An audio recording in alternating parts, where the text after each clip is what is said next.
किसान बीज के मामले में आत्मनिर्भर हो गए हैं, इसलिए किसानों को अब बीज के लिए इधर उधर भागने की जरूरत नहीं पड़ेगी। लेकिन किसानों को उपयोग करने से पहले ये जांचना होगा कि बीज प्रमाणित है या नहीं। इस साल अच्छा पर्यावरण और कृषि विभाग की ओर से जन जागरूकता किसानों के काम आई है। लेकिन इस साल बीज केंद्र ने भी बड़ी संख्या में बीज के लिए सोयाबीन की बुवाई की है। ऐसे में अब ये देखना होगा कि ये सोयाबीन बिकेगा या नहीं और इससे किसानों को कितना मुनाफा होगा। नमस्कार, मैं अश्विनी वानखड़े और स्वागत है आप सभी का कृषि न्यूज में।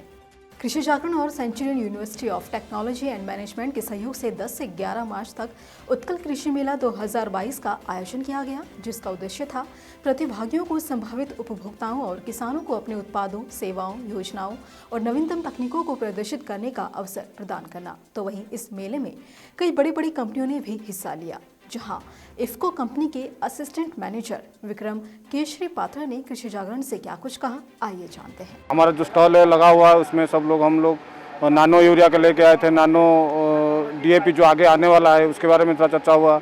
और उसके बाद हम जितने वाटर सोल्यूबल फर्टिलाइजर है आज के ज़माने में, जैसे कि जो ग्रैनुलर फर्टिलाइजर नहीं मिल रहा है उसके रिप्लेस करने के लिए, जैसे कि नानो यूरिया आ रहा है कि वाटर सोल्यूबल फर्टिलाइजर आ रहा है, ये सब जितने भी प्रोडक्ट है हमारा 0050, 1744, 1261, उसके ये सब लेके आए हैं हम लोग। और जिंक भी लेके आए हैं, जैसे बायोस्टिमुलेंट सागरिका है, सागरिका भी लेके आए हैं। जो ये मेला का आयोजन किया गया है, ये हर तरह का जो एवरी सेक्टर में सब लोग आए हुए हैं। एवरी सेक्टर का जो स्टॉल लगा हुआ है सब किसान लोगों के लिए फायदेमंद होगा, क्योंकि ये सब जितने भी सारे इंजीनियरिंग सेक्टर है, एग्रीकल्चर सेक्टर है, जैसे कि डायरी सेक्टर है, सब सेक्टर में स्टॉल लगा हुआ है, वो किसान लोगों को कुछ फायदा होगा इसमें से।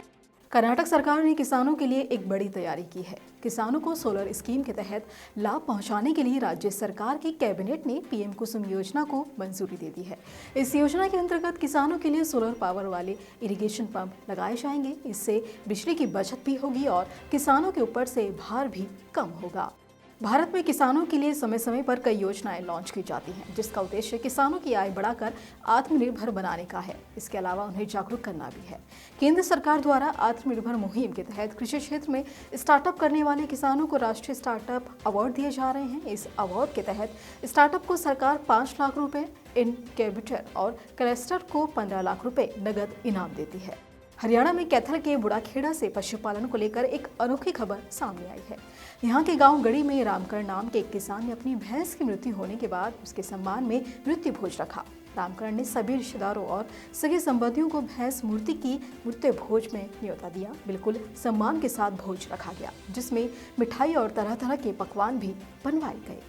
भारत में किसान बिना किसी गारंटी के 1.60 लाख रुपए का कृषि ऋण ले सकते हैं। कुछ साल पहले ये सीमा केवल रुपए तक थी, अब इसे बढ़ा दिया गया है। इसके अलावा अब सरकार ने किसानों की सुविधा के लिए ऋण प्रक्रिया को और भी आसान बना दिया है। इसी के साथ सरकार ने किसान क्रेडिट कार्ड पर लगने वाली सभी बैंकों के प्रोसेसिंग चार्ज भी हटा दिए हैं। आमों के राजा कहे जाने वाले हापुस की पूरे देश में मांग है, लेकिन अब इस बार प्रकृति की बेरुखी के कारण इसकी फसल कम आई है। उत्पादन में कमी का असर आम के दामों पर पड़ सकता है। फिलहाल कुछ जगहों पर हापुस आम अब बाजार में आने लगा है, लेकिन जितनी आवक होनी चाहिए उतनी नहीं है, जिसके चलते किसान परेशान नजर आ रहे हैं। मार्च महीना आधा बीतने के बाद राष्ट्रीय राजधानी दिल्ली में अधिकतम तापमान बढ़कर 34 डिग्री सेल्सियस तक पहुंच गया है। मौसम पूर्वानुमान के मुताबिक अगले 2 दिनों में तापमान में और अधिक इजाफा होगा। आईएमडी के अनुसार दिल्ली में दिन का न्यूनतम तापमान 20 डिग्री सेल्सियस बना हुआ है। इसी तरह की अन्य खबरों के लिए जुड़े रहिए कृषि जागरण के साथ। धन्यवाद।